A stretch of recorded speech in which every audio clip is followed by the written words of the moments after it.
what's left of my human side is slowly changing in me. Will you give it to me? Looking at my own reflection, when suddenly it changes, violently it changes. Oh no, there is no turning back now. You've woken up the demon.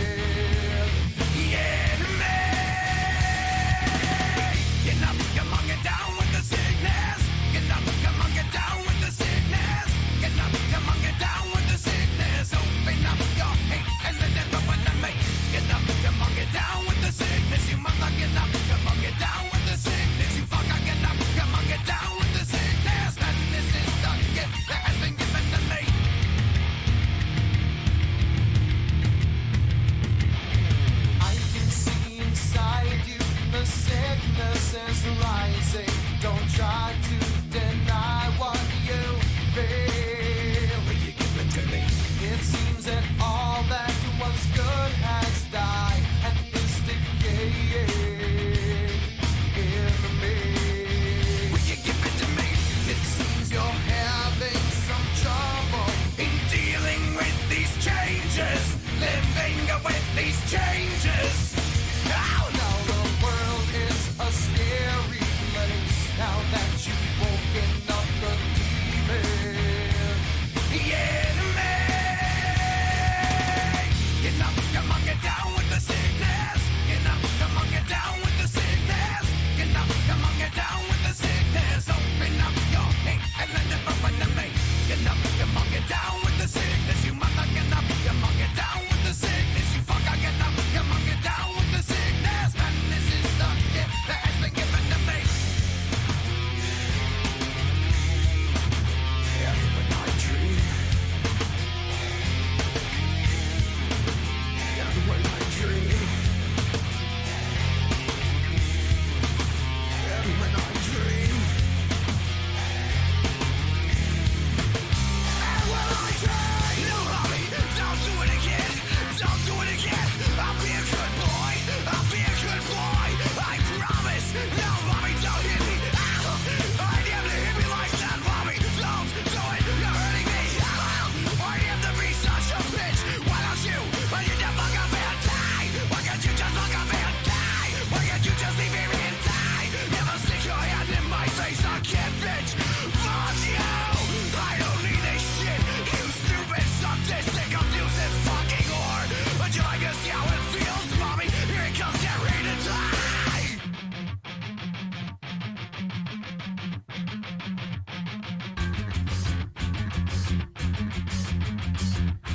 Oh, get up, come on, get down with the sickness. Get up, come on, get down with the sickness. Get up, come on, get down with the sickness. Open up your hate and then they open to me. Get up, come on, get down with the sickness. You mother, get up, come on, get down with the sickness. You fucker, get up, come on, get down with the sickness. And this has now come over me.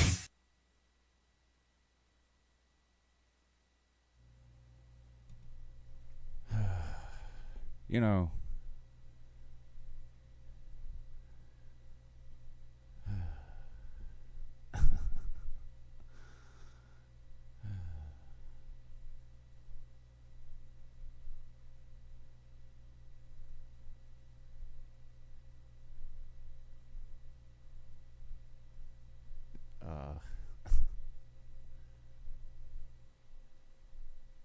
well, what the hell?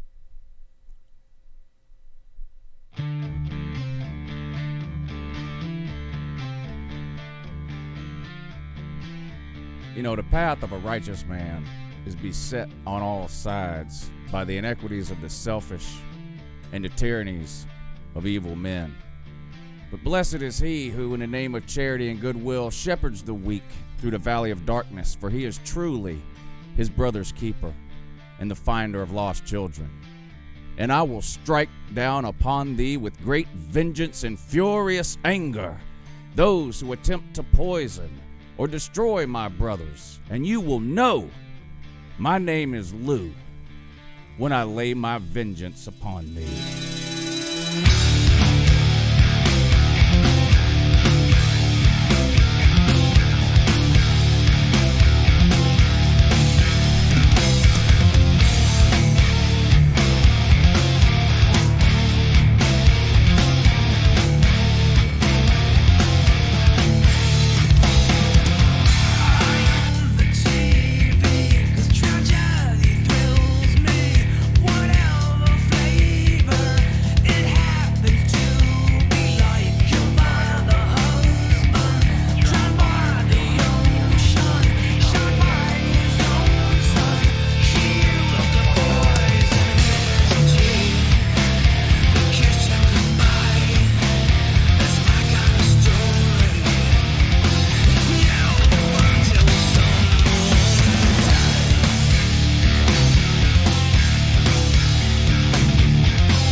yeah, good morning and that. Yeah, let there be light, though.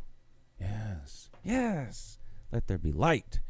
Yeah, good morning and that. It's Uncle Lou here. Yeah, that's right, it's me, Uncle Lou, live for you on LouTube today. So thanks for watching. Man, I sure do appreciate it also, and too, in addition to that as well, some of you have even managed to find the new channel. Miracle! Yeah, hopefully this is temporary.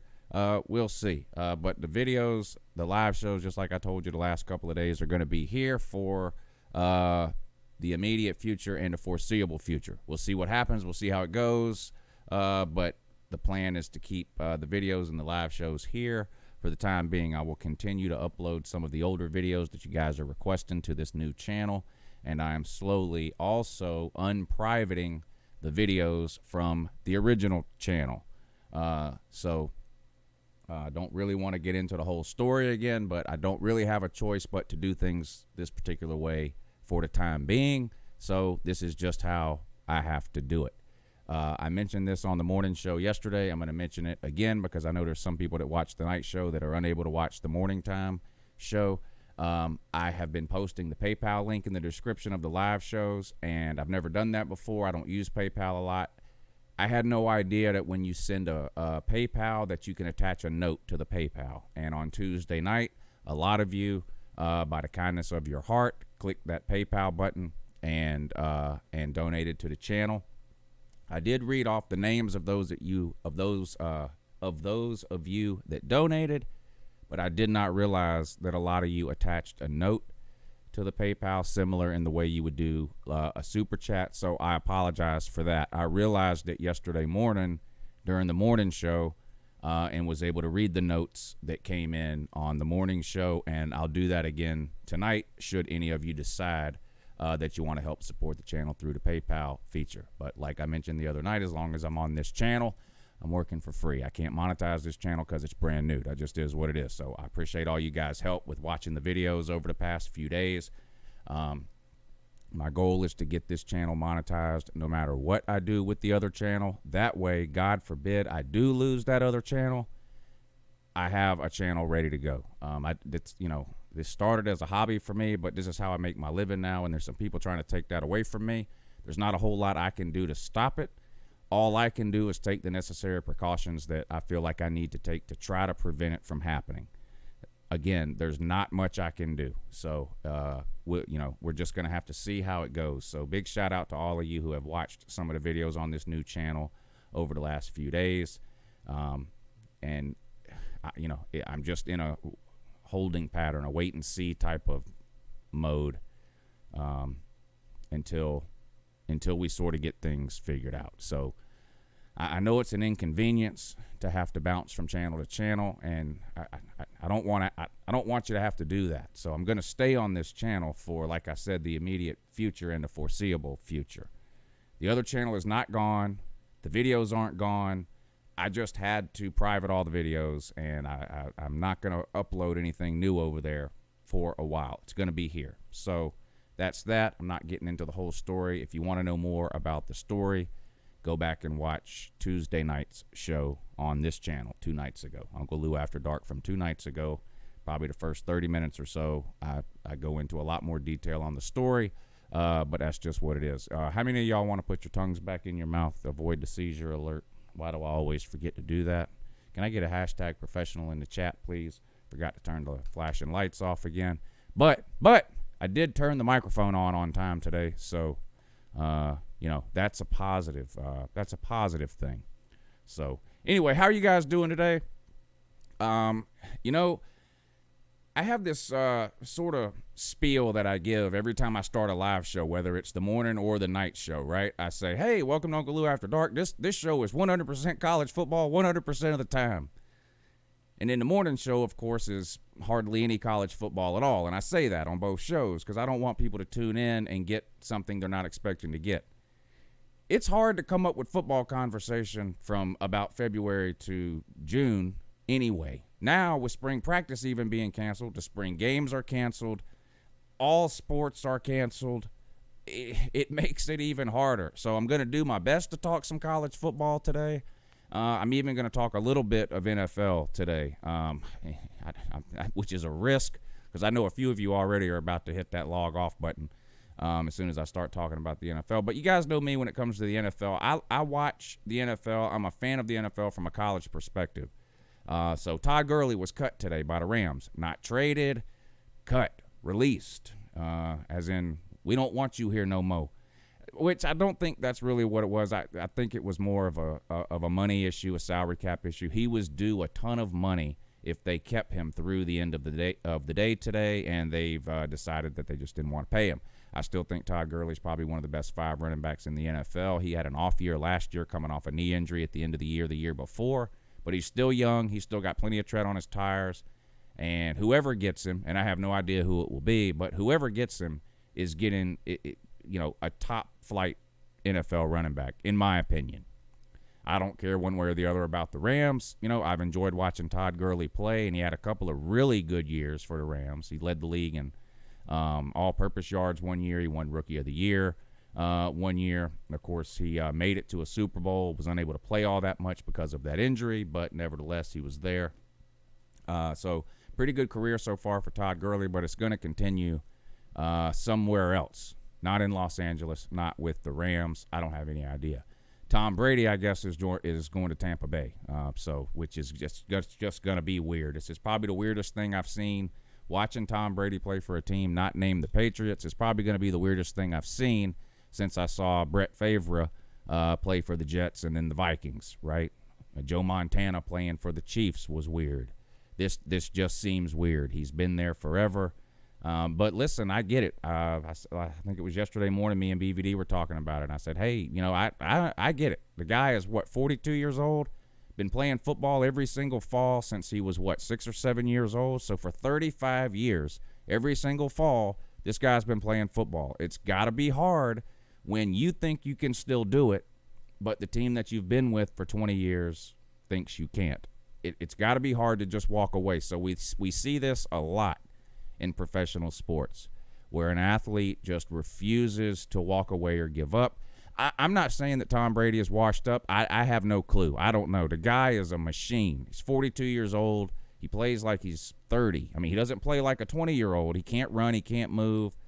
But he doesn't play like a 42-year-old. And if he can get somewhere in the warm weather, who knows? Hell, he might play another 20 years. He might be the first NFL player to ever be drawing a Social Security check and a league check at the same time. This Tom Brady. He does all these weird diets and the exercise routine that he's got. So I don't know. I don't know how much he's got left in the tank. An injury would probably end it for him, because that is one thing. It's hard to cheat. It's hard to cheat time, and injuries just get harder and harder to overcome. So, an injury would probably end it for him. But I wish him nothing but luck. Again, I'm not enough of an NFL fan to love or hate Tom Brady. I know a lot of people hate the Patriots. I'm not enough of an NFL fan to love or hate any team, really. I've enjoyed watching Tom Brady play over the years. He's not the flashiest guy, but he seems to have got the job done for a long period of time in New England. So I wish him nothing but the best up there. With college football, let me clear this up, because somebody left a comment on the channel, and I've heard this a couple of places. Somebody tagged me on Facebook. The 2020 football season is canceled, Lou. The NCAA put something out that said all sports for the 2019-2020 academic year are canceled. Hey, listen to me, because this guy didn't seem to understand this. The 2019-2020 academic year ends this summer, okay? It's a school year. It's basically August till May. And then if you take summer classes, maybe you extend it out a little. But the 2020 football season is not canceled. No team, no conference, no league, not the NCAA. Nobody has said anything about canceling the 2020 football season. So I don't know. I'm not going to say the guy's name, but an academic year covers 2 calendar years. It starts in the fall of 2019 and it ends in the summer of 2020. So when you see that all sports are canceled for the academic year of 2019-2020, that's one season for every major sport. Football is played in the fall of 2019. Basketball is played in the winter and spring of 2020. That's the same academic year. Football is not canceled for 2020. That's not to say that it won't be. I don't think it will. I think most of this corona stuff will be over long before that. Probably maybe another month or so. Who knows? But I don't think it's going to drag on into the fall. I also wouldn't be surprised to see some of these college teams be allowed to make up these practices that they've missed for spring practice. That's the other concern. I hear a lot of people talking about, oh, we've got a new QB or we've got new coaches. We really needed this spring practice. It's 14 or 15 days of practice. They could easily allow teams to make that up in the summer or the fall. They can let teams start summer camp 15 days early. So I don't know that they'll do that, but and everyone is operating under the same rules. So, there's no advantage for one team over another. Nobody is able to practice right now. That's just the way it is. So, but anyway, shout out to everybody in the comment section who's tuned in tonight. Gator Hater, Wyatt Evans, McD Sports, Bulldog Freakazoid, NASCAR Vol, a high Auburn fan. Aren't they all? That could literally be any Auburn fan. Ruben Terry, thank you, sir. Richard Holton, Rod Dog, Uncle Flu, George, Celine Driver, Brian, NASCAR Vol, Nick DTV, Adam, what's up, buddy? George is in the house. Brutus Buckeye, Blake West, what's up, buddy? The Glitter Gator is here. Will Moody, TR Sports, NASCAR Vol, Rob Dog, 503JM, what's up, buddy? The General, woo! The General is here, what's up, buddy? You're a journalist. Yeah, accept it. Deal with it. You're fake news. Oh, man. Well, no, I'm not even going to get into that. Better not do that. I got enough enemies right now. Bears, Cubs, Canes. Jerome Pruitt is here. Good morning, sir. MQTNQQQSASTQMR. Good morning. Melissa May. Good morning. Freakazoid, Bulldog Freakazoid, good morning. Appreciate all of y'all tuning in. You're good people. Yeah. Hey, guess what? Hold on, where is it? Oh, here it is. We do this show every Tuesday and Thursday night at 10 p.m. Eastern right here, live for you on YouTube. And don't forget about the morning show. Please don't forget about the morning show. Monday, Wednesday, Friday at 8 a.m. Yeah, that's right. And who knows? A lot of people have been saying, why don't you do the morning show 5 days a week? And I don't know. Next week, maybe. Might do the morning show all 5 days next week, just as a test run to see how it goes. Because there has been people asking for that. My plan was to probably go to 5 days a week when the football season started, but why not give it a test run, see how it goes next week? I haven't even mentioned to BVD. So if you're watching, surprise, motherfucker. He can choose if he wants to do it or not. If I decide to do it Tuesday and Thursday mornings, then he can decide if he wants to do that or not. Let's see. We got some notes here on from PayPal. RB Smarter, what's up, buddy? I appreciate you supporting the channel. I know it's a huge inconvenience to have to hit the PayPal instead of the Super Chat is so much easier. I get it. That's why I've resisted doing the PayPal for so long. Lots of YouTubers use the PayPal link instead of Super Chat for good reason, honestly. YouTube takes 50% of the money when you do a Super Chat. PayPal doesn't, but it's just way more convenient to do the Super Chat, so I've resisted the PayPal thing. So, but thank you for supporting the show tonight.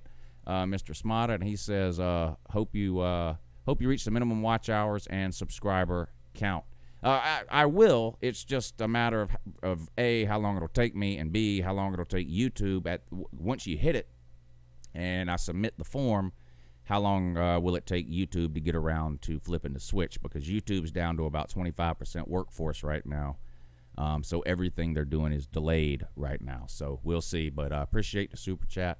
I need 4,000 watch hours. And what am I at? I'm probably at 500, something like that. So thank you for supporting the channel, though. I appreciate it. Celine Driver, thank you, sir. I appreciate you. You're good people. He says, Uncle Lou will never be defeated. Yeah. Please try at least to preserve the video where you and I co-hosted in person. Please move it to the new channel if you can. I will do that, sir.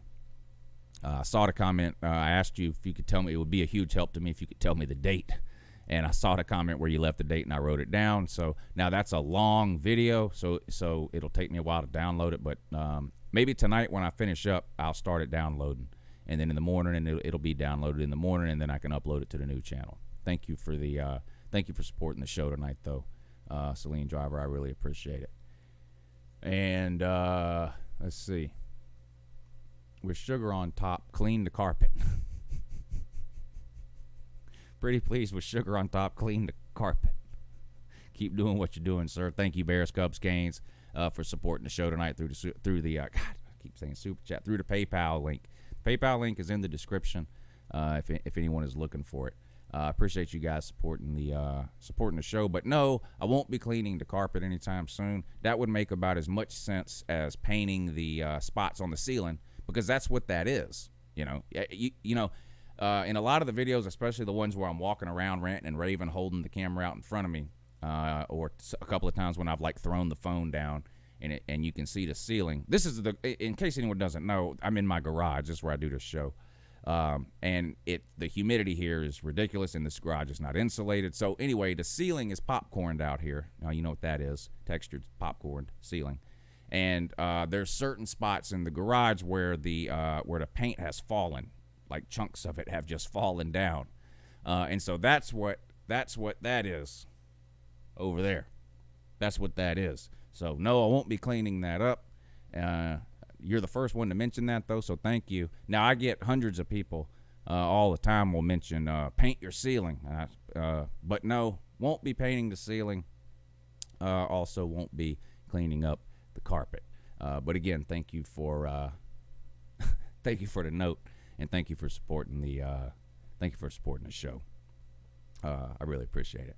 Got another one here. Hope you get back on your feet soon, sir. Until then, F them trolls. Chris C., thank you, sir. Yeah, like I said the other night, they can win a battle or two. They'll never win the war. I'll always be here. Don't you worry. Don't you worry. So what do you guys think about let me do this because I forgot the other night. I don't want to forget this time. We do have a sponsor here on the night show, Custom Sports Apparel. Now, this guy can make, within reason, almost any shirt you want. Shirt, sweatshirt, coffee mug, whatever. So there's a link in the description of this video that'll take you to his online store. That'll give you sort of an idea of some of what he can do. But if you email him and just tell him sort of what you're looking for, he will work with you. And the prices are reasonable. He's a good guy. He's been around the channel for a long, long time, and he's chosen to support the Uncle Lou After Dark show by sponsoring these shows. So let's help out the people who help out the channel. So if you guys have an idea for a T-shirt, let him know. He'll be happy to get it made for you and work out the details. Like I said, the link to his online store is in the description of this video to take you over there. But just email him. slimmosley706@gmail.com. That would be my suggestion. I would just email him, tell him what it is you're looking to have done. It doesn't matter what league, what player, what team, what sport, whatever. Let him know sort of what you're looking for. Give him a general idea of what you're looking for, and he will hook you up. And make sure and tell him Uncle Lou said good morning when you shoot him that email. Shout out to you, Slim, for sponsoring the show. It means a lot to me. Thank you, and I surely appreciate it. Don't call me Shirley. Okay, I won't. So let me ask y'all this though. What do y'all think they're gonna do about? Now Georgia put out a statement today. Okay, the NCAA right now is. You can't do anything before, I think it's like April 16th or 17th, something like that. They put out a statement right now saying they're willing to go back to practice the minute that ban is lifted or whatever. So my question is, when do you think the ban will be lifted? I'm not convinced it'll be. I think my kids might be out of school the rest of the school year. I don't know, but I'm clueless. I have no idea. I mean, you watch the news one day, they make it seem like everything's going to be fine in a week, and then an hour later they act like the world might end tomorrow. So I really don't know. But we're kind of preparing around here, you know, for the kids just not to go back this year. In case that ends up happening, we're not caught by surprise. But, you think they're going to go back April 1st? So in like 10 days. I can't see that happening. I would be surprised, to be honest, if much of anything. Like, I know the NBA, for example, is not doing anything until mid-June. They've already said they're not doing anything until mid-June. That's the NBA. I haven't heard anything official from any of the other sports leagues or whatever. I know MLB season starts up, all that kind of stuff, so I don't know. But do you think, first of all, when do you think things will get semi-back to normal? And do you think teams are going to be allowed to make up the practices they missed here on this spring practice, which is basically 15 practices? I know spring practice typically lasts like 30 days, but they don't practice every day. They're only allowed, the NCAA sanctions that stuff. I believe it's 14 or 15 practices that they're allowed. Most teams spread that out over like a 30-day period, and then, of course, culminating in a big spring game or whatever they call it. If you're Tennessee, it's a skills challenge. Yeah, it is. It is. Most teams play an actual football game since, well, that's the sport we're talking about. But no, not Tennessee. That's like watching the Tennessee spring game is sort of like going to your county fair. I mean, it's like, you know, you can bob for apples. You know, they got Philip Fulmer sits in a Dunkin' booth. It's just the weirdest thing you've ever seen. But do you think they're going to allow these teams to make it up? And if they do, how are they going to do it? I don't even know the date that, like, they're allowed to start summer camp or whatever, or fall practice, whatever it's called. Will they move that up 15 days, you think?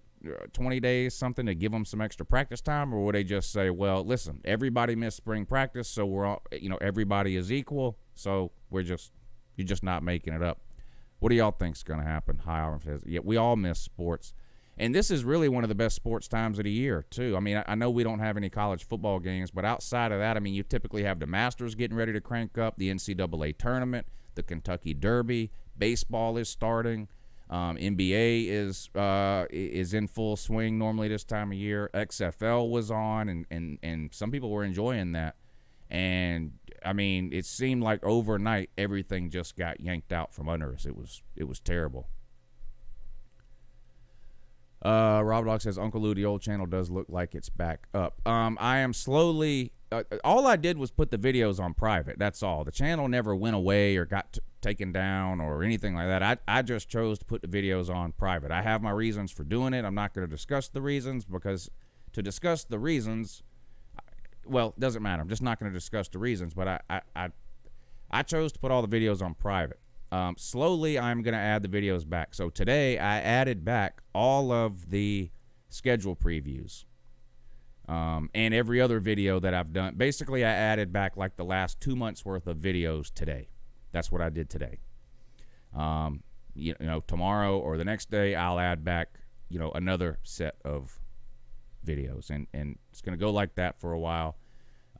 You can continue to request certain videos. There's certain videos I'm probably not going to add back to that channel right now. So a lot of you have been requesting certain videos on the new channel. Hey, can you upload,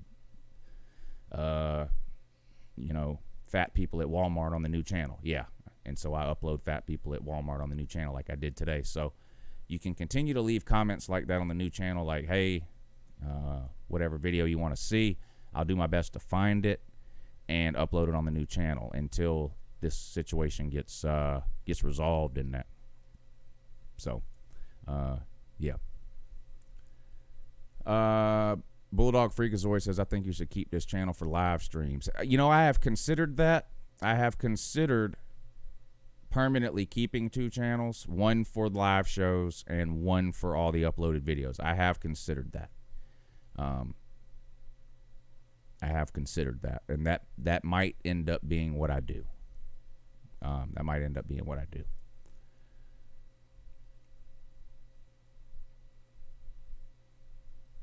I know you do your after spring prediction videos. Is that canceled as well? No, no.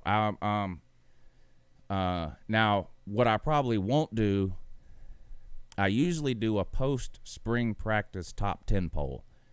I only do a couple of polls during the off season. I do a post-signing day poll, I do a post-spring practice poll, and then I do like an official preseason poll like a month before the season starts.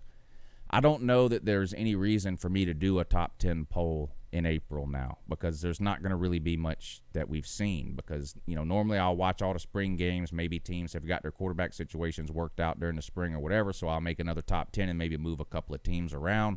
I don't really know that there's a reason to do that. So I probably won't make another top 10 poll in April, but I will still do the prediction videos. That there will be a series of best case, worst case prediction videos. I've done the schedule previews. I'm going to continue doing I'm going to do as many schedule previews as I can do until March is over.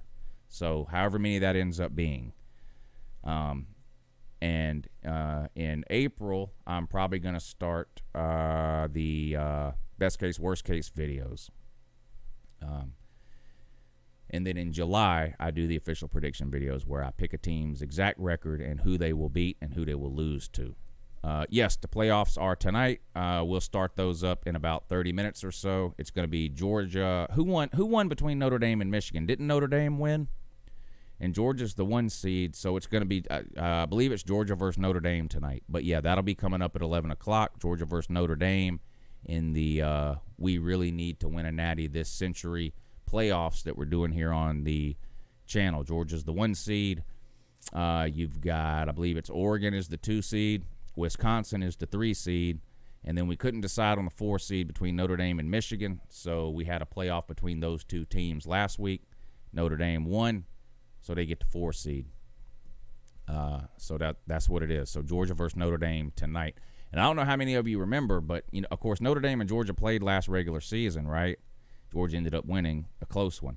In the offseason last year, in the summer, I streamed a simulation of Notre Dame versus UGA, and Notre Dame beat Georgia by like 40 points in the simulation that I did, if I remember right. So hopefully we'll at least get a better game out of it tonight when we stream it. But yeah, that'll be coming up.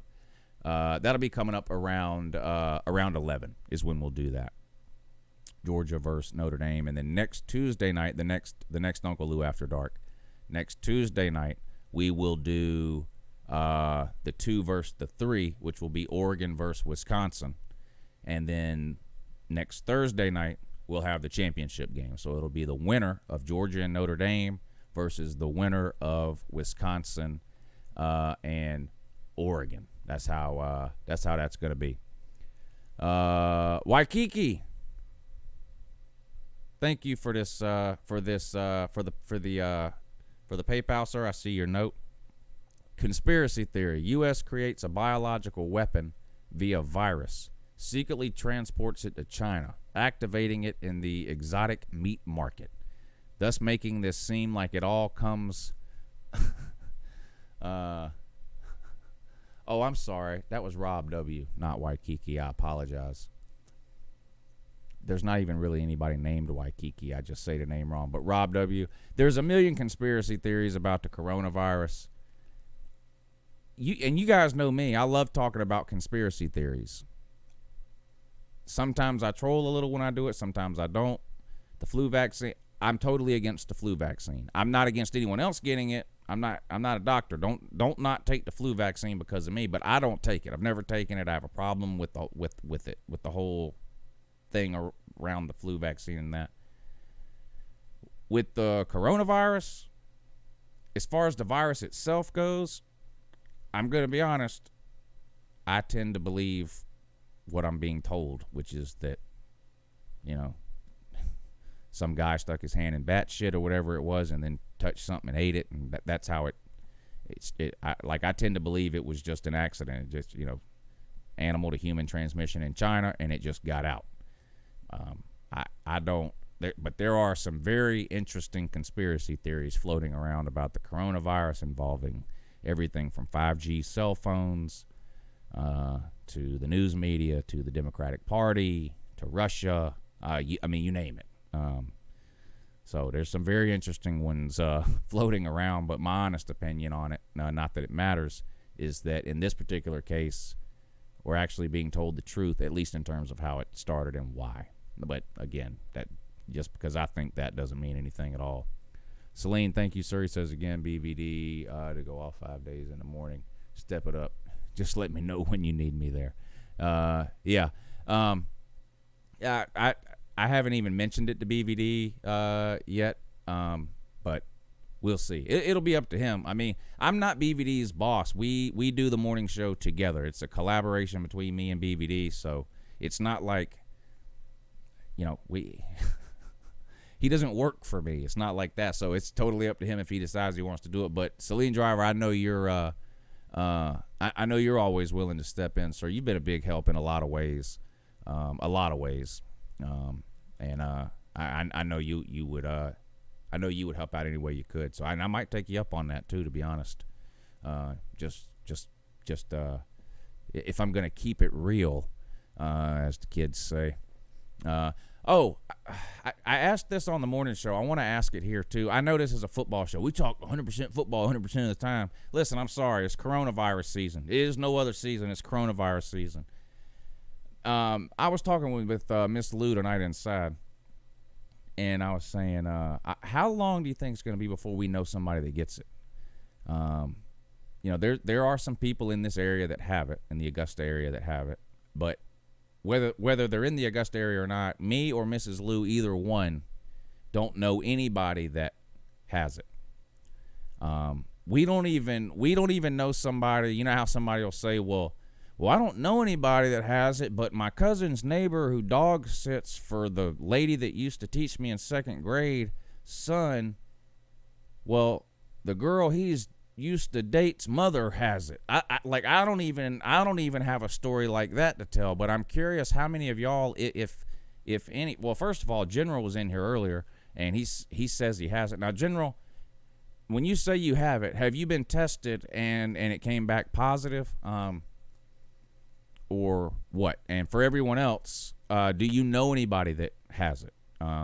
Whether it's personally or like I work, it could be like, well, I work with a guy whose grandma has it, whatever. But I'm just curious. The numbers are doubling nationwide, it seems like, every couple of days in terms of who has it, because people are actually starting to get tested now. So I'm just curious if any of you actually even know anybody that has it. Melissa May, you do know somebody, Melissa? Okay. Most are saying no, and that's kind of what I figured. Bama Boy says 6 people at his wife's work has it. Wow. And they're all in the hospital right now. Jeez. I hope your wife is okay. I'm assuming your wife, you don't have to give out any of this information about your wife, but I'm just assuming that your wife has been tested if she worked with 6 people that has it. So I hope she's okay.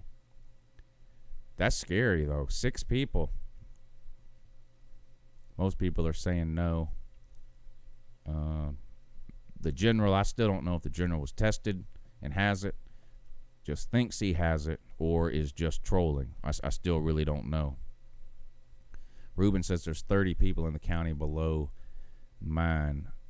There's not that many here. There's a few here.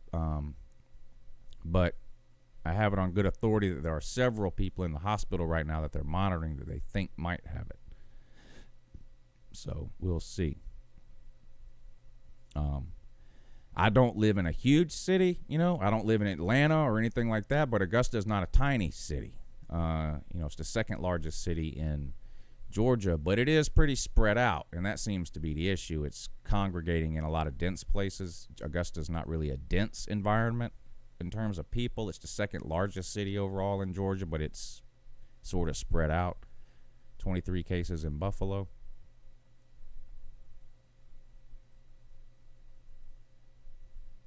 I keep looking for the general's comment, but it's hard for me to read all the comments. I hope I didn't miss it. Celine Driver says he doesn't know anyone, but I'm very worried about my folks. Yeah. The thing with the elderly, in the underlying conditions, I sometimes joke about this, but this isn't the time to joke, so I'm not joking now. But we have a lot of people in this country who have underlying conditions. I mean, we lead the world in things like heart disease, diabetes, respiratory issues, COPD, and these are all things that, if I get the coronavirus, I'm probably going to be okay. But if someone gets the coronavirus and they have diabetes or COPD or heart disease or emphysema or, something like that, and unfortunately, America leads the world in a lot of those categories, and the elderly, of course, are the people that tend to have that. So, like, our in-laws live right behind us here, and they live in the same neighborhood as us. We actually share a back fence. Me and my in-laws do. And they're relatively healthy for their age, but they're in their 70s. And so it's the same thing. I'm concerned too. I'm trying to keep my kids from, the kids are home from school, so they're wanting to go over there all the time. And I'm like, let's, maybe that's not a good idea right now, type of thing. And then my dad's pretty healthy too. He retired right after my mom died a little over a year ago, about a year and a half ago, and he takes I think he has high cholesterol. I think he takes a pill for that, but like he's relatively healthy, but he's up in age though, so he's being careful too. And then you watch the news and they talk about like the governor of New York or whatever is like, we need 50 million we need 50 million masks. Like, Jesus Christ, like, what are you expecting here? But then I started thinking about it. I guess hospital employees, nurses, doctors, whatever the case, they probably are using multiple masks per day. So I'm sitting here thinking, why do you need 50 million masks? There's not going to be 50 million people in New York. There's not even 50 million people in New York.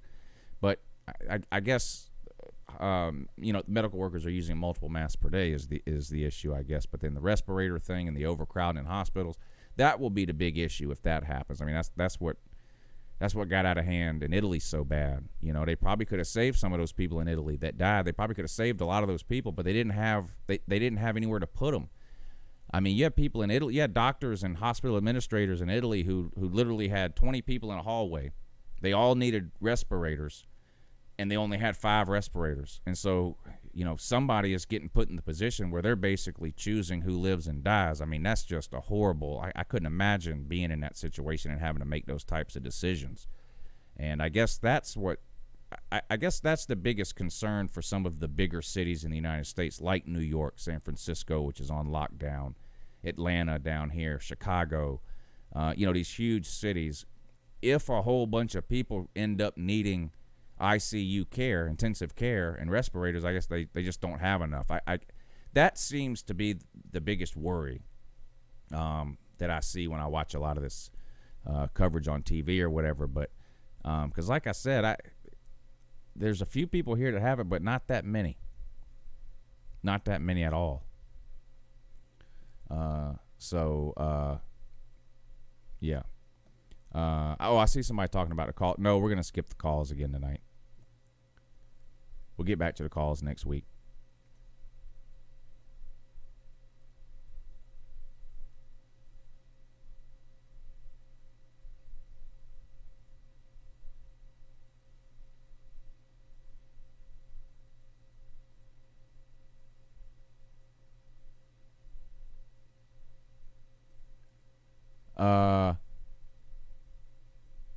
Ryan in Buffalo, thank you for supporting the show tonight, sir, through the PayPal link. Unfortunately, the message didn't really come. We ain't effing leaving. I hope not. I know it is an inconvenience, like I said, that I had to do the new channel, but right now I just don't have. I feel like this is the best thing for me to do right now to avoid any major problem. So this is what I'm doing. Yeah.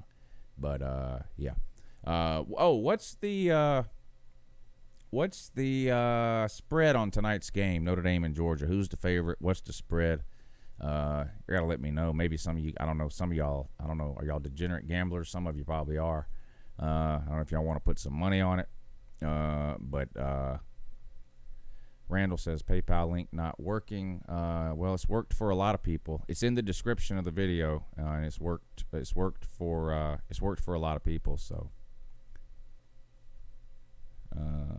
I can put it in the chat, but it's definitely working. Hold on, I'll put it in the chat.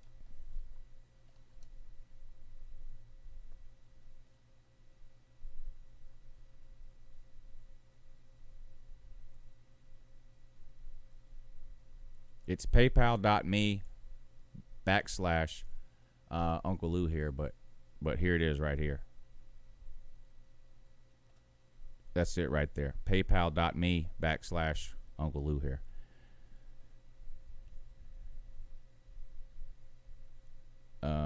Oh, you might have to hold on. You might have to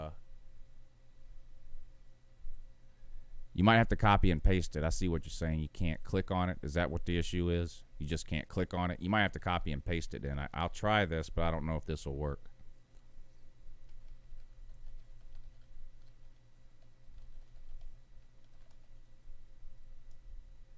No, that's not working either. I don't know why it's not posting the link, but you might have to copy and paste it. But it's paypal.me / Uncle Lou here. But I mean, it's working for some people because there's several of them that have come in.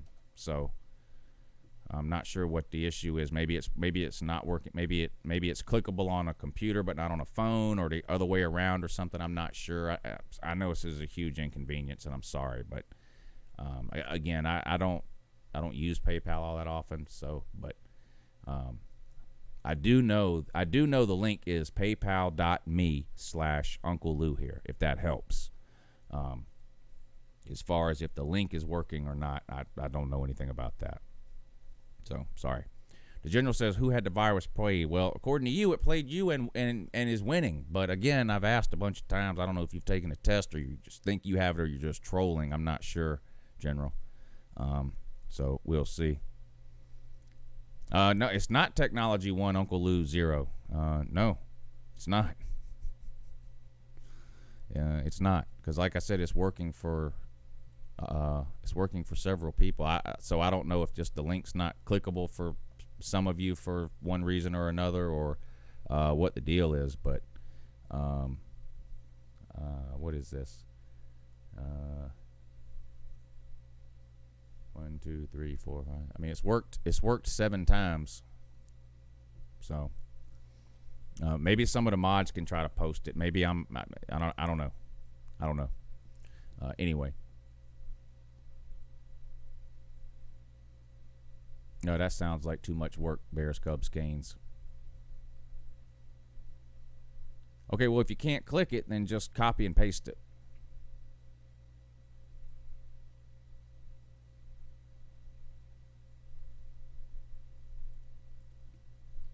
Let me try one other. I'll try one other way, but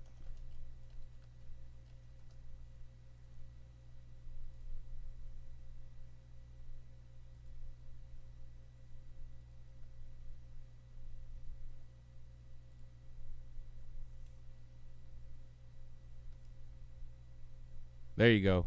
That one's clickable. It shows that that one shows that it's clickable. At least to me, it shows it. So try maybe if that one works, then the mods can copy this one that I just put in the in the chat. If that one's working, I tried it a different way. Maybe that'll make it easier. Anyway, yep. I hear you. Times are tight. I know. I hear you. Trump's sending everybody some money, though. You guys excited about that? What you gonna do with your money? What are y'all gonna do with your Trump money? Y'all got plans for your Trump money?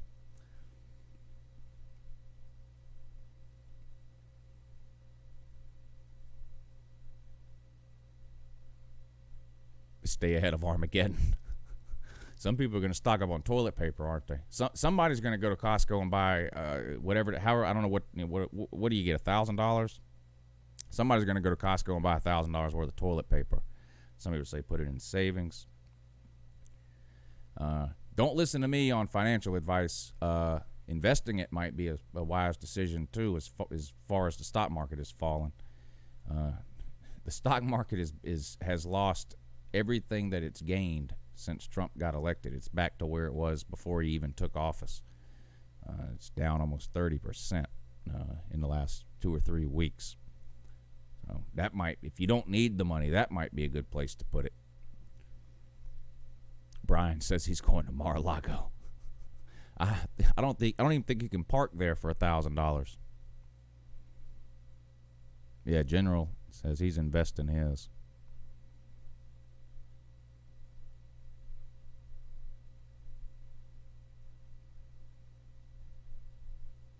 Weatherman says he's scared of the stock market. I don't know if I would consider myself scared, but I definitely don't.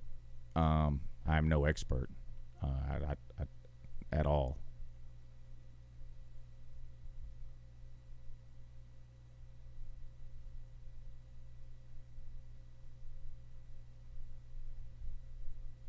Use the money to pay some fees off for the Georgia-Bama game. Now, there's an idea. I might take some of that money. I'll take some of that Trump money and buy me some Georgia-Alabama tickets. That'd be something.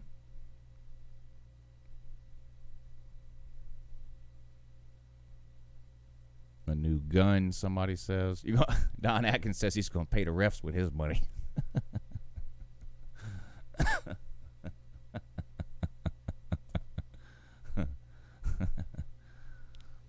Yeah, bailouts to the airlines, hotels, restaurants, cruise companies.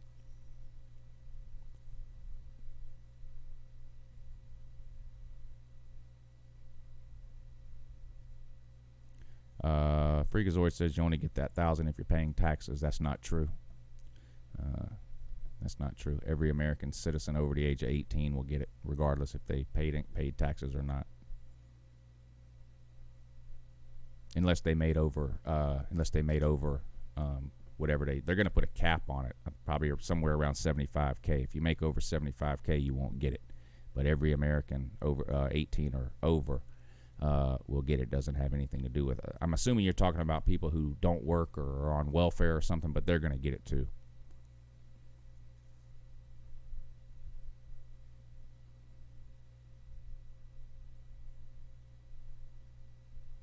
Now illegals won't get it. If that, maybe that's what you meant. I don't, maybe, but illegals won't get it. But if you're an American citizen and you for whatever, I'm not sure what you meant when you said only people that are getting it is people that paid taxes. There's a very large portion of the population that doesn't pay taxes. I mean, so there's a lot of people that get more back than they pay in. So technically they pay. I mean, they get withholding or whatever, but they get back more than they ever paid in. It doesn't have anything to do with if you pay taxes or not. Yeah, 2 checks, one in April and one in May, if we're still in this situation in May, which we may. If you made $120,000 last year, you're not getting one. There's also very few people on the internet saying how much money they make a year, so people can decide what they want about that.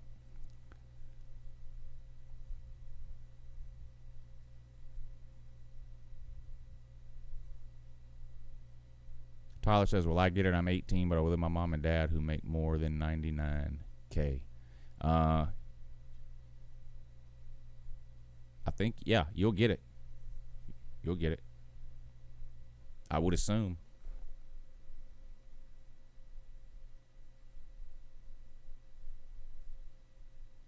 They send you $500 if you have kids per kid too. So every adult gets $1,000. Every kid gets $500. The kid doesn't get it; the parent gets it. But you see what I'm saying. And we'll see if Congress can pass that. You know, it's hard for Congress to get together to do anything. They managed to pass that first bailout package yesterday, was it? And now they got to pass this one. They still haven't passed. The second one is the one that would include the $1,000 checks, and that's the one they're working on now. And I guess from what I heard earlier, they're planning on trying to get it passed next week. It's a minor miracle anytime they pass anything. So we'll see. But I know there's a lot of people that sure could use it. Florida fans should donate the money to Mullen for coaching lessons. Kyle McCoy. It's going to be direct deposit. Yeah, it'll be direct deposit.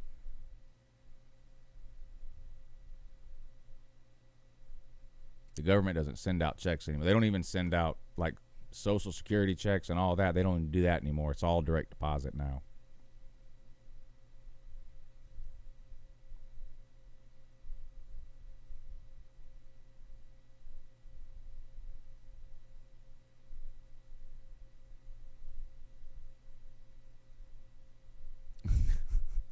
Rubbernose said he's taking his $1,000 and buying Slim Mosley t-shirts.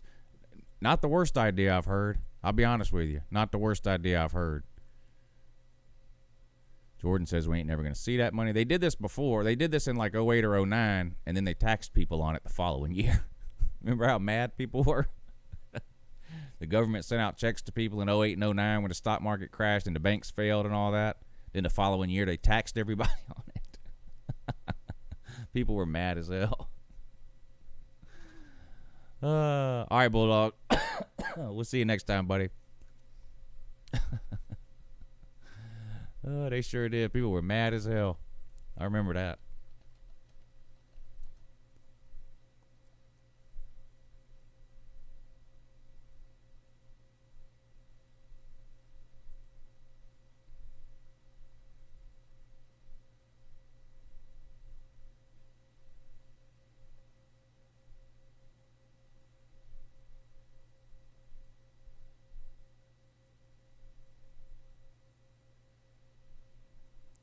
Chris says, what email are you using for PayPal? Just type that in, just the same as the link. Well, yeah, I think we got the link working now, though. And to be honest with you, I'm not sure which. Again, I'm not really that guy when it comes to PayPal. Kevin S., thank you for sending in, for supporting the show through PayPal, sir. Keep in mind you can attach a note when you send through PayPal. You don't have to. I just want to make sure you're aware that you can.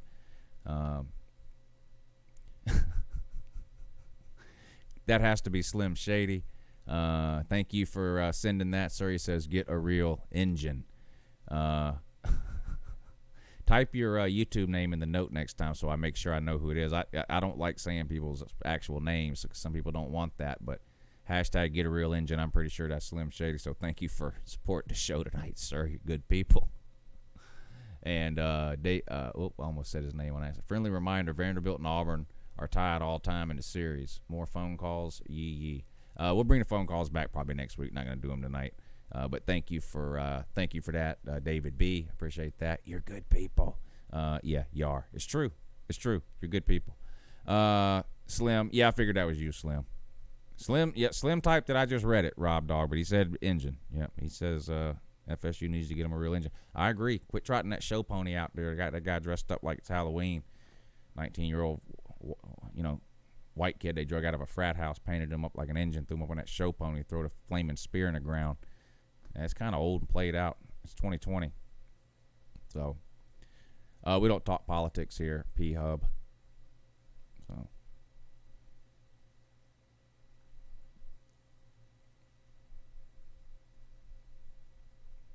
I won't be answering that question. The general. General, you're hashtag journalist. That's you, buddy. You're a journalist. Not me.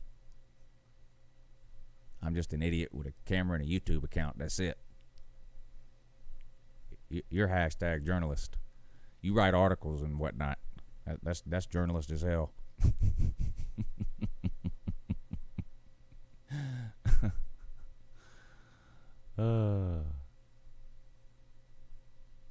Yeah, you're definitely a journalist, General. Come on, don't argue. Kyle says, Lou, you think Auburn fans will think the money is fair? Yes, I do. They will definitely think it's fair. That's the one thing they will think is fair.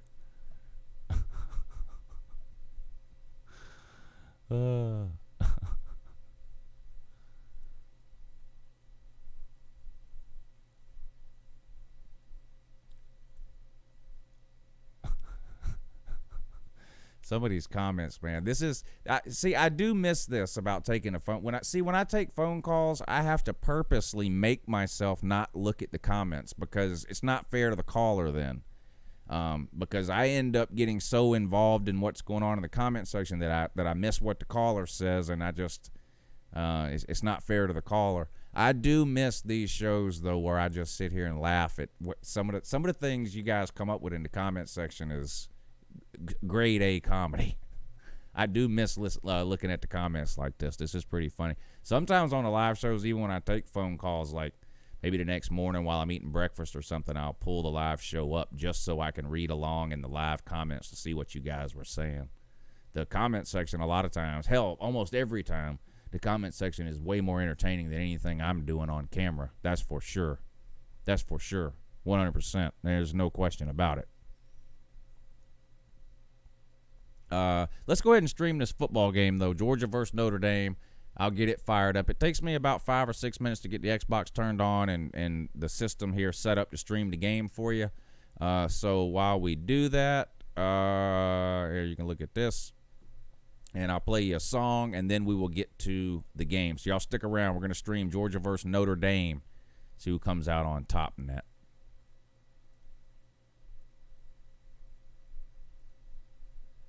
Break.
All right, we need a stadium.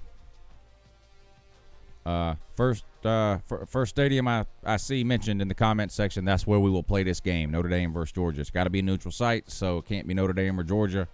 First suggestion I see, that will be the stadium that we choose.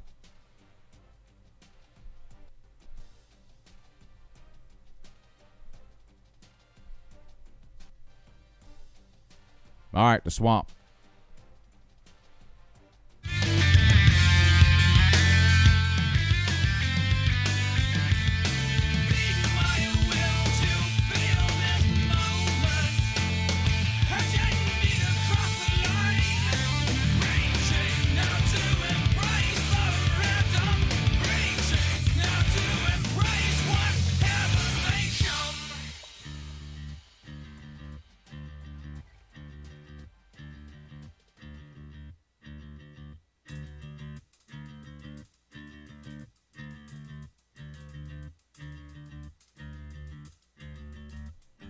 Did anybody tell BVD the good news yet?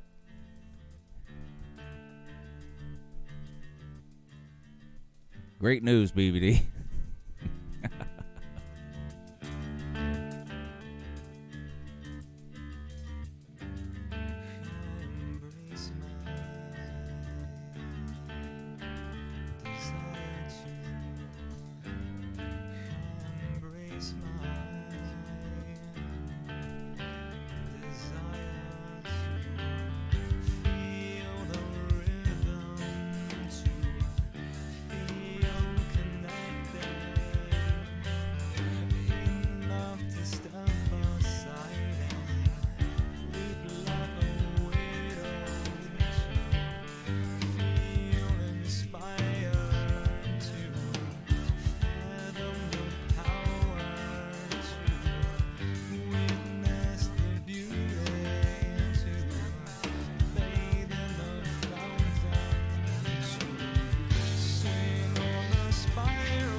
Did anybody tell BVD the good news? I wasn't paying attention.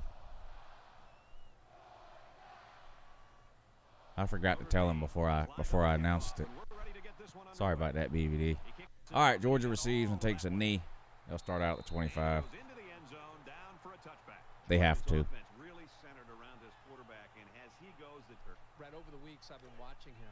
Oh, okay. Was he as excited as we hoped he would be? You excited, BVD? Look at this. Georgia come out slinging the ball. Of course, it's a screen pass behind the line of scrimmage. Damn Jack Fromm. That's his bread and butter. Picks up 3 yards. Who is UJQB? It's Jake Fromm. These are 2019 rosters. I forgot to change it to 7. That's all right. 3rd and 5 for the Dogs. Back to throw. Took it over the middle. Throws it out to the side, of course. Terrible throw, but Swift catches it. Keeps his feet in bounds. First down, Georgia.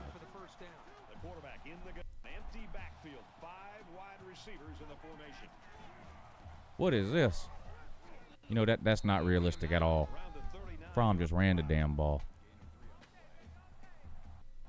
Yeah, I forgot to change it to 7-minute quarters, so we'll just make do. George Pickens with a nice comeback route there. 8-yard gain. First down. Keep chains moving. Up close to midfield now. Yeah, I think there'll be a look at this. Look at Fromm.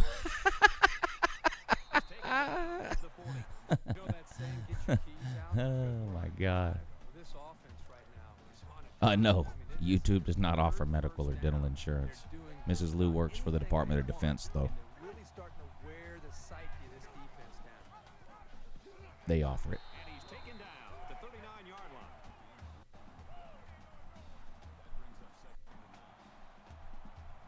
No, Lou is not the boss of the morning show. I said that earlier. Look at this. Oh, he dropped it. I thought Frome done threw an interception. Luckily, that dude's got hands like feet and dropped it. Third down now. They need to get it down to the 30.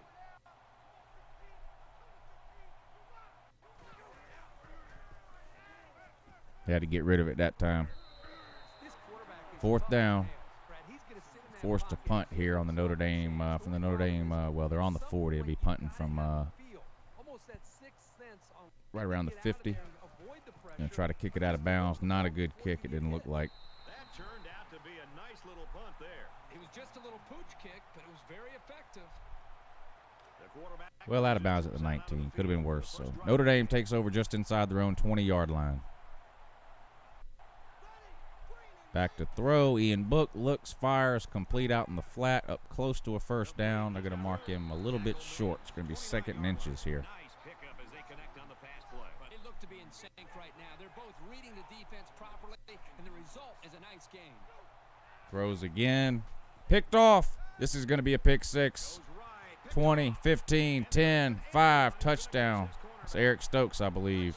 Yeah, Eric Stokes. Touchdown, Georgia. Defensive touchdown here for the Dogs. They're going to go up 6-0 early in this one with the extra point. Pending. Bad decision to make that throw there for Ian Book. Eric Stokes jumped right in front of it, picked it off, and there was nothing but grass between him and the end zone. He ate that up relatively quickly. And Georgia's going to be up a touchdown here with 3:07 to go in the first quarter.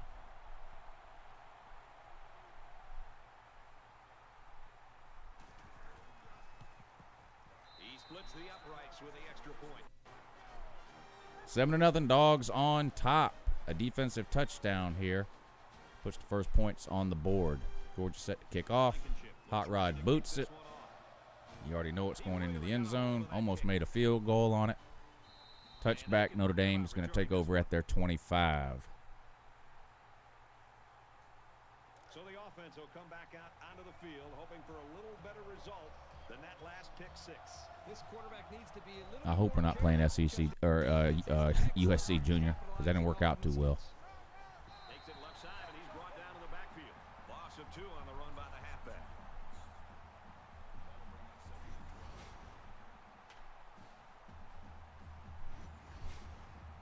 McD Sports wants to know, can people read his comments? It's like he's talking to himself. We can see your comments. What'd you think? You were blocked? Come on. You're like an OG around here.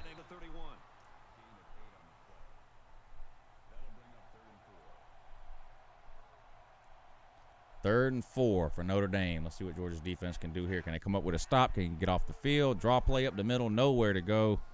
Lucky to get back to the line of scrimmage. And, in fact, I think he lost a yard. It's going to bring up 4th and 5 now for the Irish. They're going to be forced to punt from deep in their own territory. When I first started streaming these games, I used to play all the time. I never streamed the games. I just played every single time. And what was that, 3 off seasons? I think that was 3 off seasons ago when I started doing that. And I must have played 500 games of this. And I got so burned out on it, I started streaming them instead, and then I just never went back to playing it. So it's probably been, that was probably the last time I actually played this game. I used to play viewers, too. Viewers would log in that had this game on the Xbox, and I would play them. George Pickens catches the ball and runs the wrong way. A weird route to start with.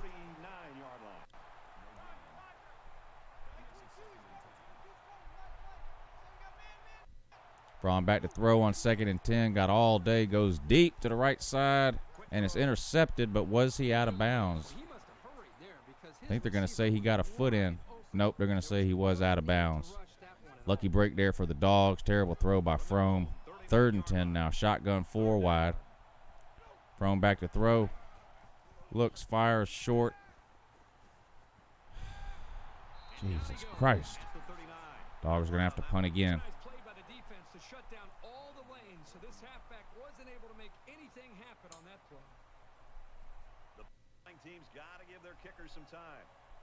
Gets the punt off. Notre Dame's going to field it around the 17-yard line up to the 25 to the 30. Hit falls forward to about the 31 or 32. where Notre Dame will take over 1st and 10. Dogs on top right now, 7-0 with 1:17 remaining in the first quarter. A defensive touchdown are the only points of the game so far. Georgia would have picked 6 on Notre Dame's last possession. Let's see what Notre Dame can do here. They're come out in a shotgun. Books back to throw, fires, complete. Up the left sideline is going to gain about 4 yards. 2nd and 6 now. They're going no huddle, hurry up here. Book in shotgun again. Notre Dame comes out 4 wide. Snap. Play action pass. Fires complete up to the 1st down marker. 1st down Notre Dame. Got rid of it quick there. Just enough for the 1st down. Moves to change. Notre Dame up now to about the 43-yard line. Woo, Book got 8 up that time. Made the wrong decision on the zone read. Decided to keep it and paid the price. Got eaten alive for a 5-yard loss that time. That play just never had a chance. Somebody forgot to block somebody. From their own 38-yard, 2nd down. 2nd and 15 now. Back to throw. Ian Book looks, corner blitz. They pick it up. Man's wide open out past the 1st down marker. They're going to pick up about 20 yards on 2nd and 15. Move the chains again into Georgia territory now up at the 44-yard line. Still no huddle, hurry up offense. Book back out in the shotgun again. 3 wide this time to the bottom of the screen. Back to throw. Pressure. Fires. Incomplete. That's a pressure in his face that time. Had to get rid of it sooner than he wanted to, and the receiver never turned around. Incomplete pass brings up 2nd and 10 with 30 seconds left in the first quarter. Draw play. Picks up 5 or 6 there on 2nd down. It's going to bring up 3rd and 6 now. Notre Dame's going to hurry to the line. Ian Book comes out in a shotgun. 3 wide. Back to throw. Has all day. Fires short. Screen pass. Has blockers up past the 1st down and then some. Plenty of room inside the 20 before he's tackled at the 18-yard line. So a big play there on 3rd and 6 for Notre Dame. Gets the Fighting Irish up inside the 20 in the red zone here. Still with the no huddle hurry up. Books out shotgun again. Back to throw. He's going to take off. Option. Keeps it. Nowhere to go. Too much team speed on defense there. Fell forward for a yard. It's going to be 2nd and 9 now. We've played 1 quarter. The Bulldogs lead 7-0.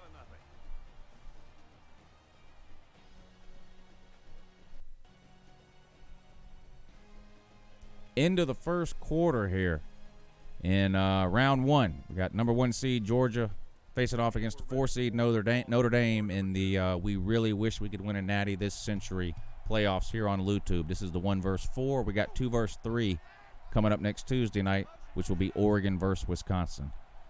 So Ian Book in a shotgun here. Draw play up the middle. Pretty good blocking there. Picks up 5 yards. Big 3rd down here for Notre Dame. 3rd and 5 up around the 12-yard line. Book changes the play, sends a man in motion. Shotgun, snap. Same play, draw up the middle, and Georgia's ready that time. They ate that one up. Tyson Campbell came off the corner and got that one. 4th and 6, and Notre Dame's going to have to settle for a 30-yard field goal attempt from just inside the left hash. Snap is good, kick is up. Right down the middle. Notre Dame gets on the board with a field goal here, cuts the lead to 4. Georgia leads Notre Dame 7-3 with 4 minutes and 28 seconds left in the second quarter of this one. The kick is away, fielded about 8 yards deep in the end zone. Takes a knee. Georgia's going to have the ball now. 1st and 10 on its own 25-yard line. So what do y'all think so far? We got a close game at least, a competitive game so far, sort of a defensive struggle. Georgia's done nothing offensively. Shotgun, draw, has some room up the middle. Safety comes up and makes a play, but not before Swift picks up 6 yards. It's going to be 2nd and 4 now for the Dogs. And they're running hurry up now. Fromm comes out in a shotgun. Bunch formation to the top of the screen. Back to throw. Pressure in his face. Gets rid of it over to the sideline to Pickens. He's hit, but not before he crosses the 1st down marker. Moves to chains. 1st and 10 Dogs. Hurry up again. Shotgun. 3 wide. Snap. Handoff up the middle to Swift. Picks up 7 yards on that 1st down carry. It's going to be 2nd and 3. Swift has 4 carries for 16 yards on the day. Fromm comes out in a shotgun again. Snapped. He's going to run the option for no apparent reason at all. And, of course, he gets more nervous than a 2-year-old in a titty bar and falls down for a loss of 4 yards on the play. It's going to bring up 3rd and 7. It's 3rd down and 7 yards to go. Shotgun, bunch to the bottom of the screen this time. Back to throw, good protection. Holds the ball way too long, and because his legs don't work, forced to eat it and take a sack. It's going to put Georgia in another punting situation here on 4th and 16. Fromm had plenty of time. Could have stepped up in the pocket. There was plenty of room. Instead, he got nervous because he doesn't know what he's doing. And he eats a sack. So, Georgia back to punt yet again.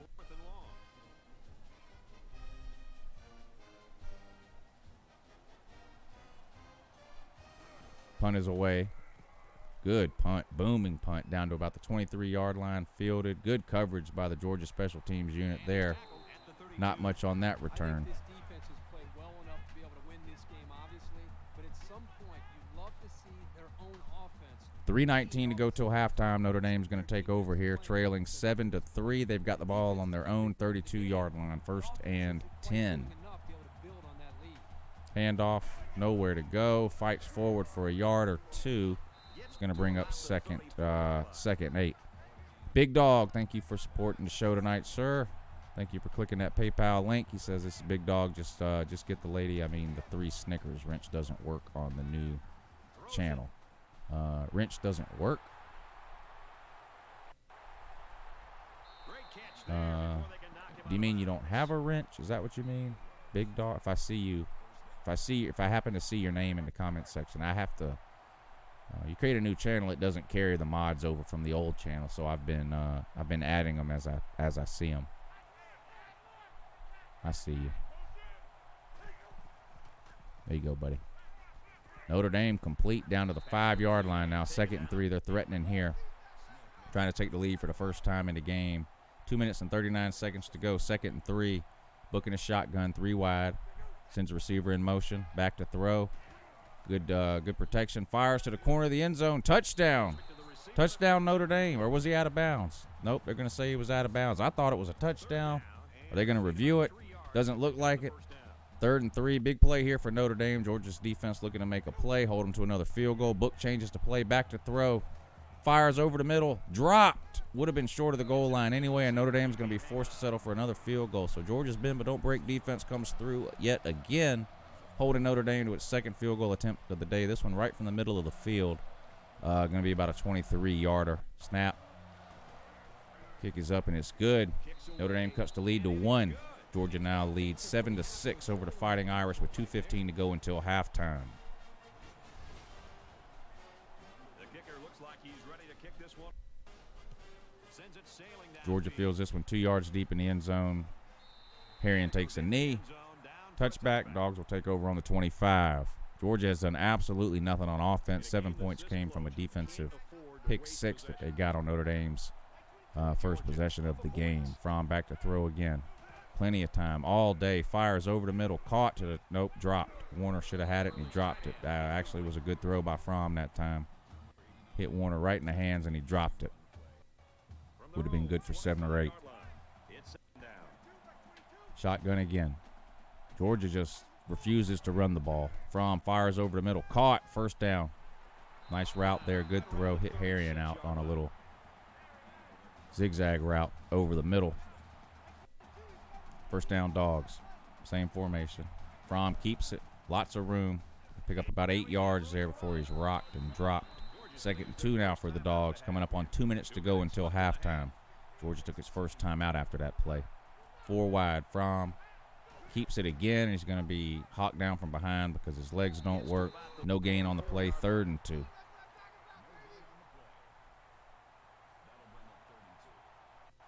Fromm in the shotgun.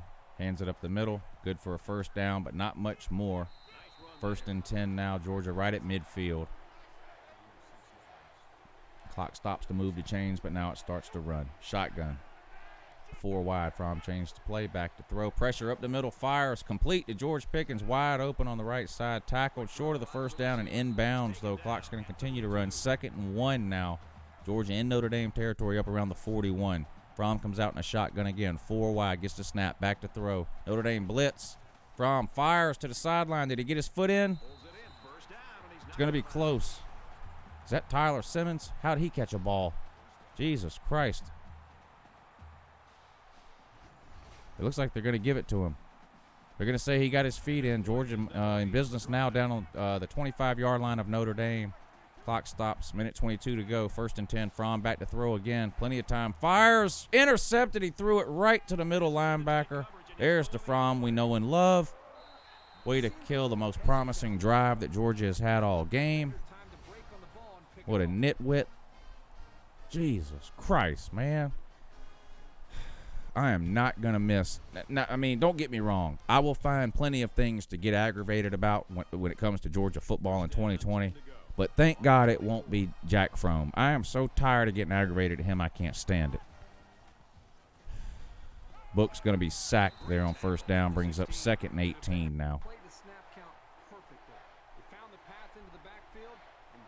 This is alarming. Back to throw. Fires over the middle. Incomplete. 3rd and 18 now with a minute 11 to go. Georgia still has 2 timeouts. If they can find a way to hold Notre Dame here, they should have time to put together one last drive before halftime, try to extend this lead. But you got to make the stop first. Draw has some room. Oh, good play by the corner there. Who was that? Tyreek McGee. 4th and 15. Notre Dame forced to punt. Georgia calls a timeout so that they can't drain the clock. A minute 7 to go. Punt is away. Georgia's going to field this punt at its own 40 up to the 45-50. Breaks 1 tackle. Not the second one. Georgia's going to take over just inside Notre Dame territory around the 48-yard line, it looks like. 1st and 10, 58 seconds to go. 1 timeout remaining for the Dogs.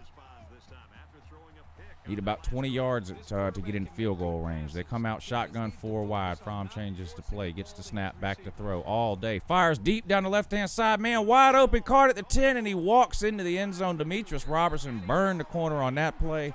Finally showing some of that speed we've been told he has for 3 years. We finally get a chance to see it there. Completely burned the DB on that play. Ran right by him.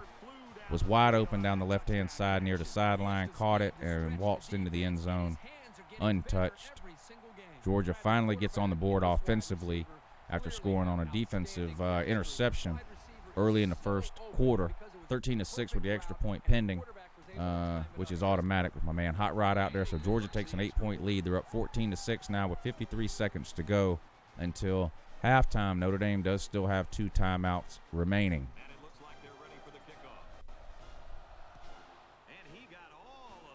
It's going to be a touchback here. Notre Dame takes a knee about 8 yards deep in the end zone. So they're going to start things off on the 25-yard line. 53 seconds to go.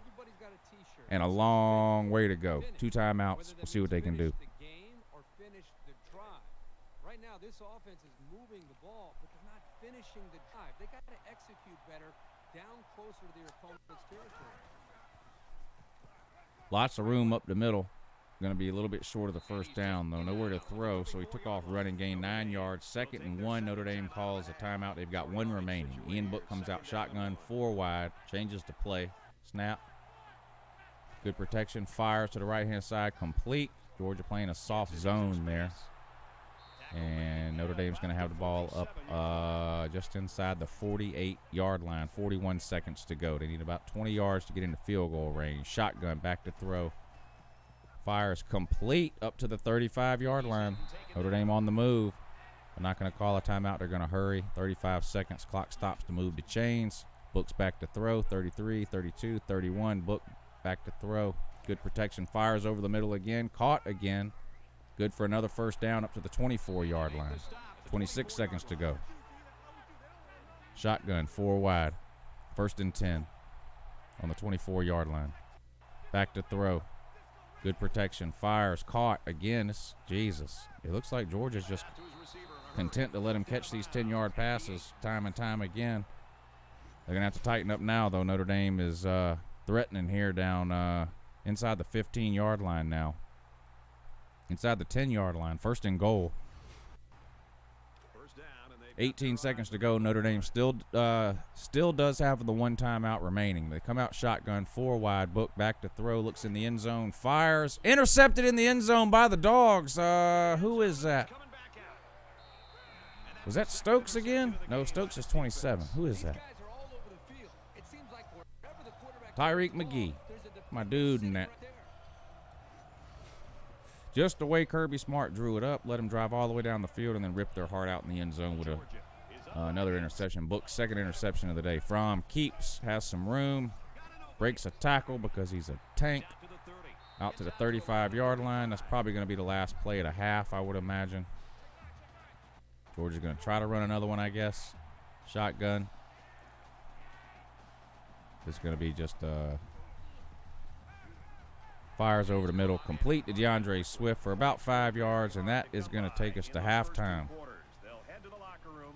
Georgia takes a 14-6 lead into the locker room. A pick 6 to start things off and a bomb to Demetrius Robertson late in the second quarter.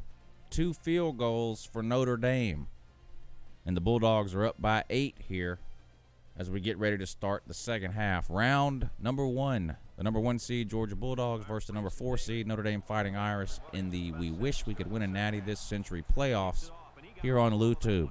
The winner of this game is set to take on the winner of the 2 versus 3 matchup that comes up Tuesday night, Oregon versus Wisconsin.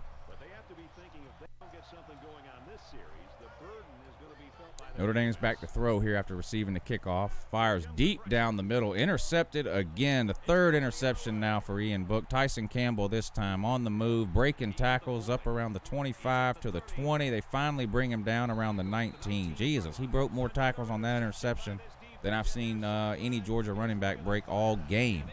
You can't tackle this man. He's running like a man possessed. He's a man on a mission. Look at him. He's got the moves like Jagger. Look at this. Get off me, bitch.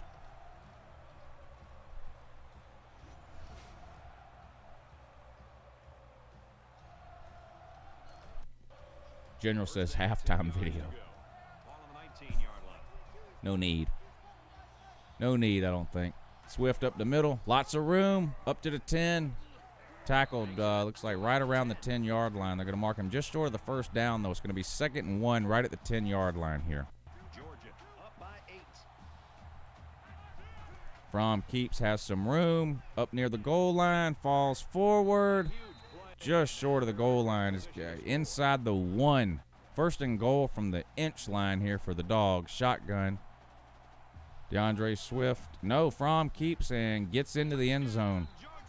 Georgia scores in a hurry here to start the second half after that interception by Tyson Campbell, and they're going to go up 21-6 here.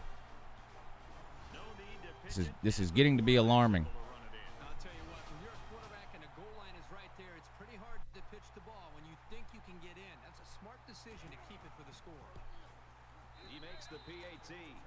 McD Sports 4, did you really send me $1 to PayPal and then ask me if you can be a moderator? We're running a sale on moderators today. Indy Sean 45 is always crying. That's not breaking news, General. So much in football is about how you respond to adversity. Moving forward after a turnover is a perfect example of that. There's a strike complete, and he's down.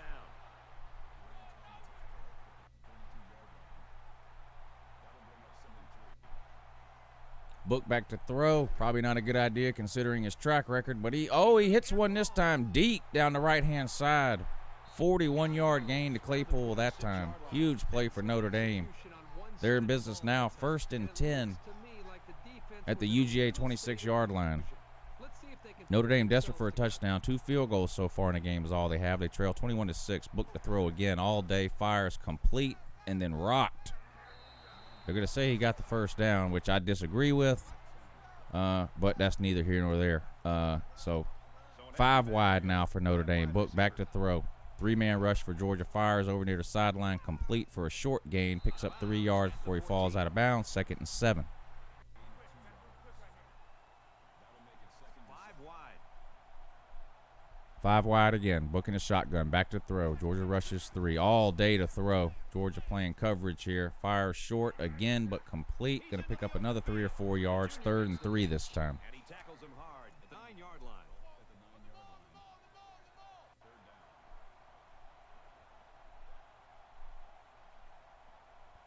Book back to throw. Georgia rushes 3 again. Fires short again. Complete again. First down. It's going to be 1st and goal now. Georgia's sitting back with 8 men in coverage, and Ian Book's just picking them apart with these short passes. Georgia's going to have to tighten up now as Notre Dame has the ball 1st and goal on about the 2-yard line. Run up the middle, and touchdown Notre Dame. Their first of the day. After a couple of field goals in the first half, Georgia up 21-12, pending the extra point. A short burst for the score. That's what happens when you can win the war in the trenches down near the goal line. Kick is up, and it's good. Notre Dame cuts the lead to 8 with 3 minutes and 21 seconds left to go in the third quarter of this one. Georgia's up 21-13. Notre Dame set to kick off. It's up.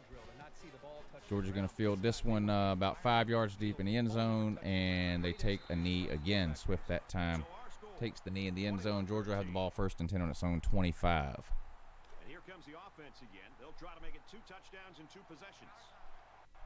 Georgia holds an 8. Hey, y'all tune into the morning show in the morning. Mark Rogers is going to be on. He's one of my favorite people.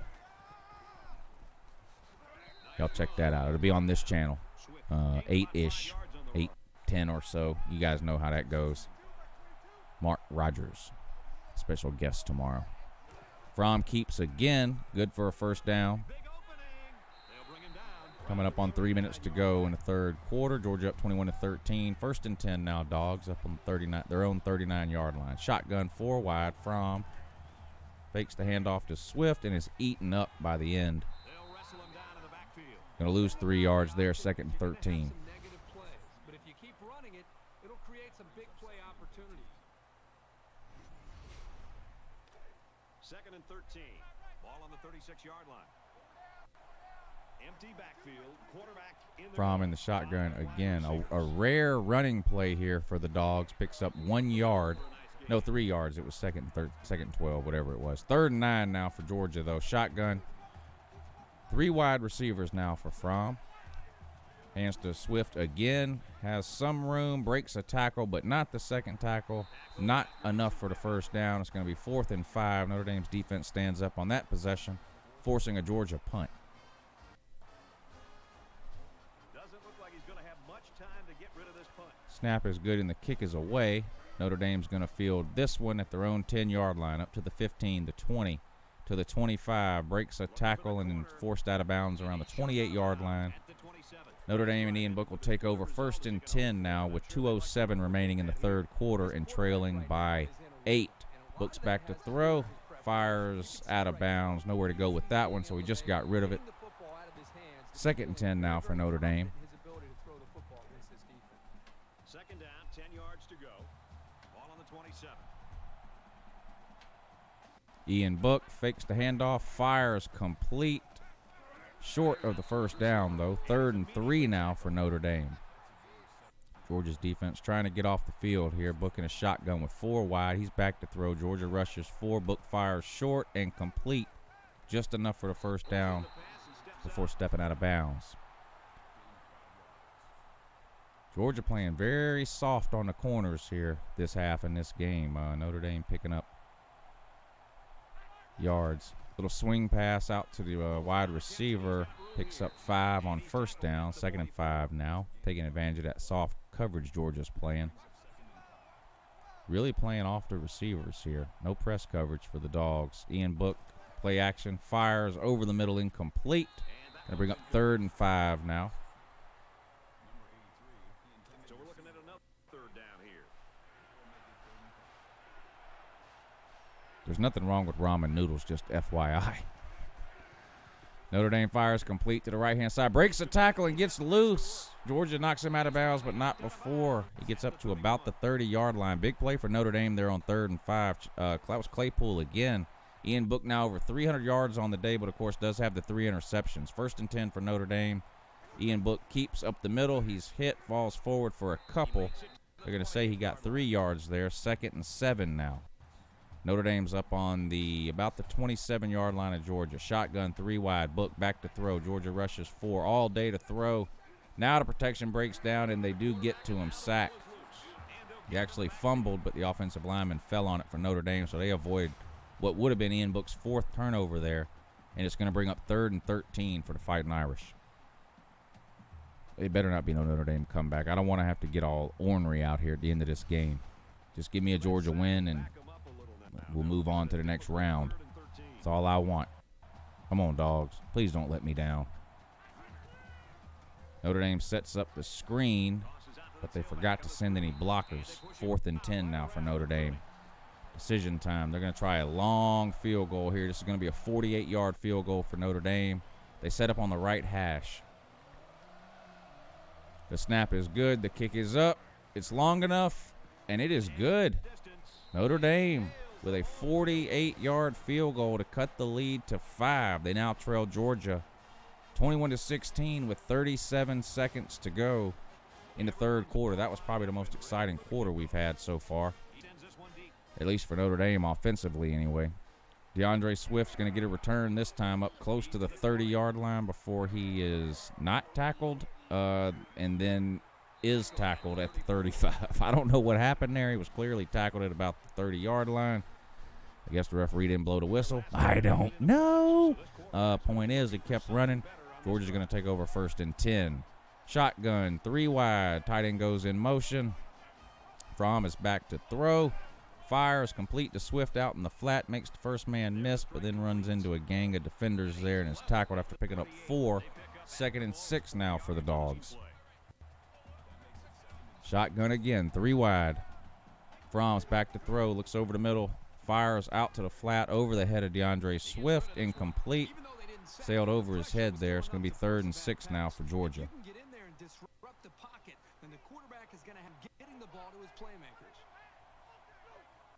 Fromm's back to throw. Setting up a screen. Complete to Swift. Poor blocking there. And he's actually going to lose yards. And Georgia's going to be forced to punt yet again. So Notre Dame's defense makes a stand. And they've got all the momentum right now, Notre Dame does. Georgia's still up 21-16, but again, the offense for Georgia struggling in the 3rd quarter just like it did in the 1st quarter. And that's going to do it for the 3rd quarter. Georgia's offense not really able to get much going there. They lead 21-16 as we head to quarter number 4 in round 1 of the We Wish We Could Win a Natty in This Century playoffs. 4th quarter is going to start with a Georgia punt. And the kick is up. Notre Dame is going to field this one. No, they're going to let it go. The ball is bouncing towards the end zone and just crosses the goal line. Man, not sure about that decision to let that one go for the Notre Dame return man, but it works out. Touchback. They're going to get the ball on the 20-yard line here. Ian Book under center. Back to throw. Fires over the middle, complete for a 1st down. 1st and 10, Notre Dame picks up about 12 on 1st and 10. Notre Dame on the move again here. 1st and 10 now up to the 30-yard line. Shotgun this time. They change the play. 3 wide. Book fires quick out to the flat. Nowhere to go for the wide receiver. Good pursuit there by the Georgia defense. Nolan Smith comes off his position on the left edge to make the tackle there. Great situational awareness now by the young freshman. From their own 28-yard line, 2nd down. 2nd and 12 now for Notre Dame. They're down 21-16, 4.5 minutes to go in the 4th quarter. Shotgun 3 wide, Book back to throw. Looks downfield, fires short over the middle, caught. Breaks a tackle, falls forward, picks up a few yards. It's going to bring up 3rd and 5 now for Notre Dame as they look to keep this drive moving. Shotgun again. Wide receiver comes in motion. Books back to throw. Looks, fires, complete. Hit right away, but good for a 1st down. Nice route and a good catch by the receiver there. Needed 5, got 6. 1st and 10, Notre Dame.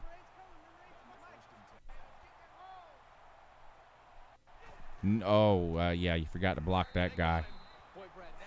Julian Rochester with the sack on the play there. No one blocked him, and Ian Book never had a chance there. Just poor protection. Somebody missed an assignment there on the Notre Dame offensive line, and Ian Book paid the price. Loss of 7 makes it 2nd and 17 as we're just under 4 minutes now to go in this one. Dogs up 21-16. Book back to throw again, looking to set up the screen, changes his mind, throws it to the cheerleaders, incomplete. 3rd and 17 now. Georgia's defense really needs to make a play here and get off the field. 3rd and 17 for Notre Dame. Book's in a shotgun with 4 wide. He's back to throw. Pressure again from Rochester, but Book gets rid of it in the flat, but the Georgia defense was ready.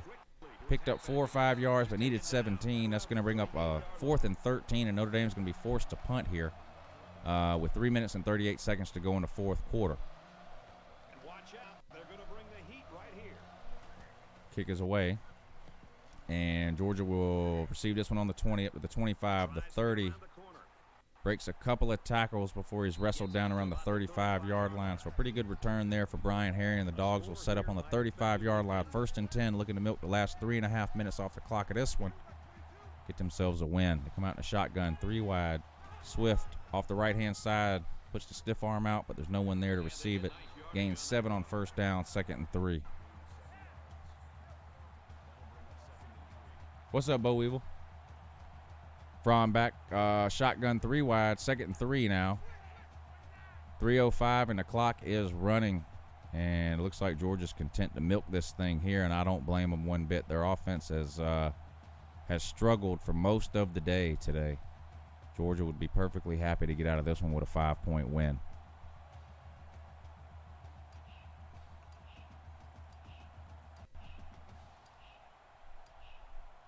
Fromm's back to throw. Pressure up the middle. Fires complete to Swift in the flat, up past the 1st down. Across the 50 to the 40 before he's brought down. So a big play there for Georgia. An 18-yard gain on the reception by DeAndre Swift. His 7th catch of the day. Moves the chains. Dogs 1st and 10 now on the Notre Dame 40. Shotgun again. Fromm back to throw. Scrambles. Nowhere to go. And he's eaten up by the Notre Dame defensive line for a big sack. Loss of 7 on the play. It's going to bring up 2nd and 17 now for Georgia, so they're headed the wrong direction on 1st down, looking to make up for it here on 2nd down as the clock moves under 2.5 minutes to go in the 4th quarter of this one with Georgia up 21-16. Fromm comes out in a shotgun with 5 wide this time on 2nd and 17.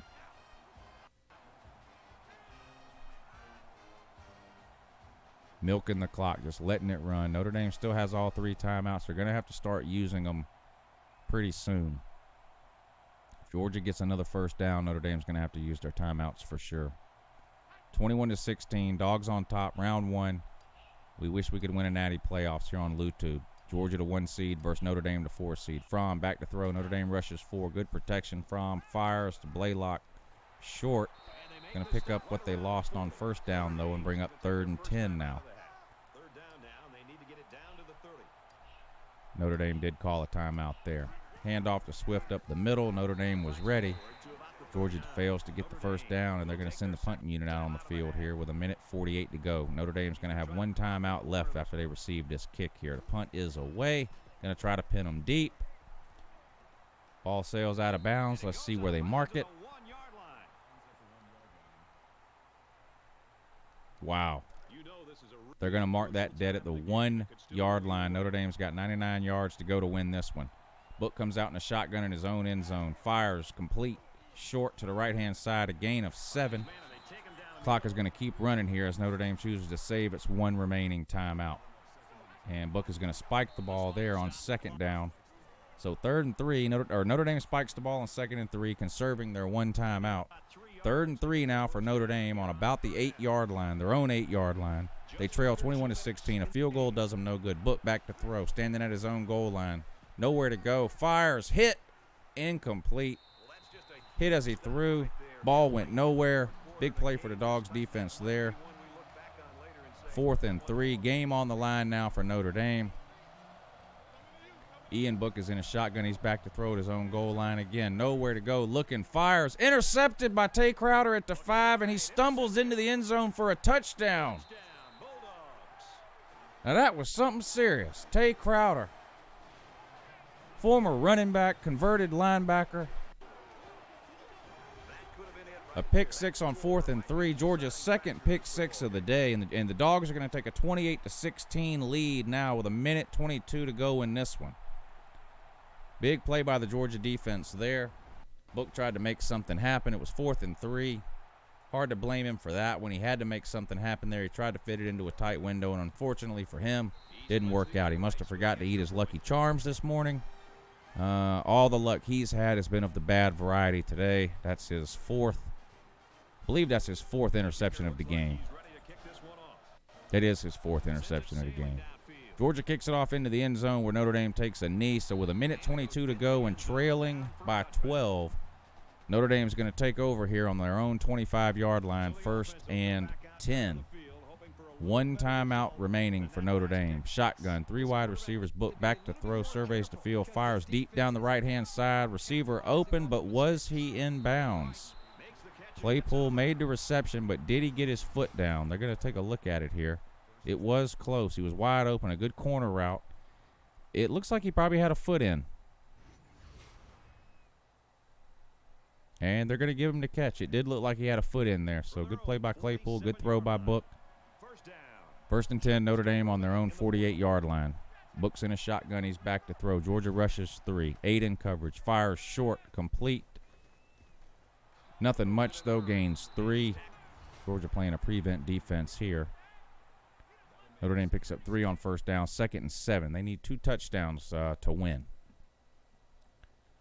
1:09. 1 timeout remaining for Notre Dame. 2nd and 7. Clock is running. Down under a minute now. Notre Dame in hurry-up mode. Probably going to spike the ball here. Flag on the play. Somebody moved early. It's going to be a false start on Notre Dame, so that's going to back them up. Negate that 3 yards they got on 1st down. But more importantly, oh, no, it does stop the clock. The clock should keep running. 57 seconds to go now. Ian Book runs it for no reason at all. I mean, that's just not the answer. Well, of course, throwing it's not the answer either when you have 4 interceptions, but 45 seconds to go. Book back to throw, fires over the middle, complete. Georgia makes the tackle at the 30-yard line. Georgia's content to let him catch these underneath passes here. Notre Dame needs 2 touchdowns, and they got 40 seconds and 1 timeout to do it. Book back to throw, fires short, complete again. Georgia's defense converges on him and makes the tackle right at the 1st down line. 1st down Notre Dame right at the 20-yard line. 36 seconds to go. Clock stops while they move to chains. Booking a shotgun back to throw again. Fires over the middle. Complete again. Breaks the 1st tackle, but not the 2nd. But again, picks up just enough for the 1st down. 1st and goal now for Notre Dame just inside the 10, but they trail by 12. Ian Booking a shotgun. 25 seconds to go in this one. Back to throw. Good protection. Fires into the end zone. Wide open and caught. Claypool has eaten Georgia's DBs alive in this game. And Ian Book goes over 400 yards passing, but that's his 1st touchdown, and he does have 4 interceptions, and that's really what has hurt Notre Dame in this game has been the turnovers.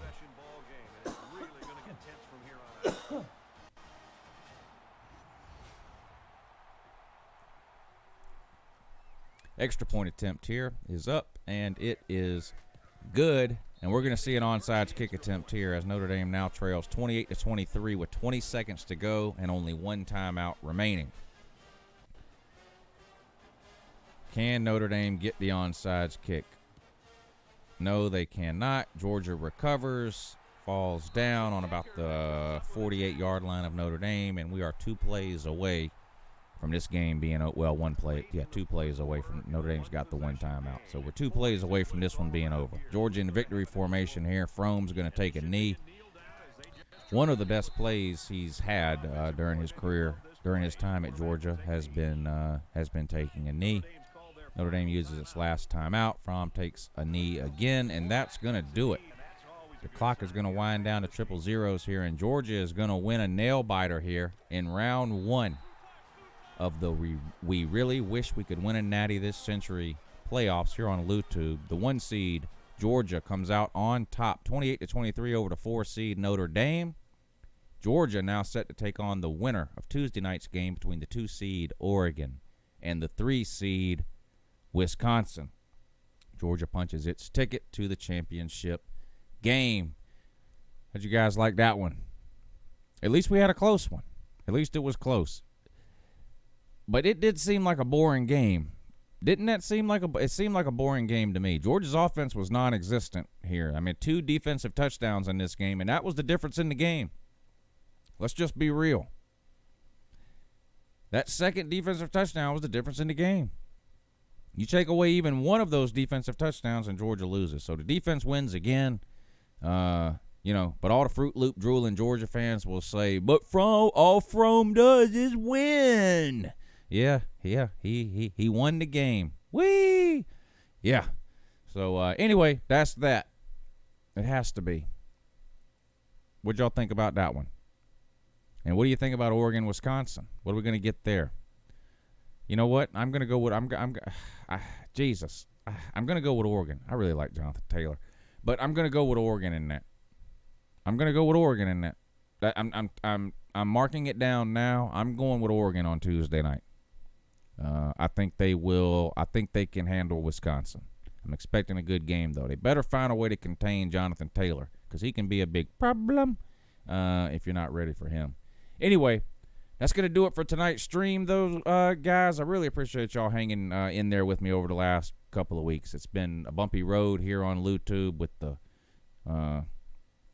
Dirty Underwear Gang and having to make another channel and all that whole situation. But everything will get back to normal soon. I promise. I'm doing the best I can to keep it as normal as I can, but I really feel like going to the second channel and staying away from that other channel for a while was the right thing to do for a variety of reasons. We will get back to the other channel at some point. I really appreciate you guys supporting this new channel, though. I need to get it monetized. Again, I don't this started as a hobby for me, but I was lucky enough to be able to turn this into a full-time job. So this is how I feed my family. This is how I provide for my wife and kids. So not being able to use that other channel was not an easy decision to make. So I really appreciate you guys migrating over here and all the support that you have shown me this week with what I've had to go through with this new channel. It really means a lot to me, and I really, really, really appreciate it. Not just the PayPals. Obviously, those are a huge deal, and I can never thank you guys enough, the ones of you that choose to do that. But just the fact that, all of you chose to migrate over to this new channel. I know a lot of you have been making posts in different places asking people to subscribe to the new channel so I can try to get this channel monetized. I really appreciate it. I need 1,000 subscribers and 4,000 watch hours. I can handle the watch hours. Those will come. It won't take me but a couple of weeks probably to get those watch hours. We get the subscribers up there and we'll be good to go. So I really appreciate everything that you guys have done this week for me and the channel. It really means a lot. And I may end up keeping the second channel permanently as a live stream channel. I may end up just posting videos on the other channel and keeping the live streams here.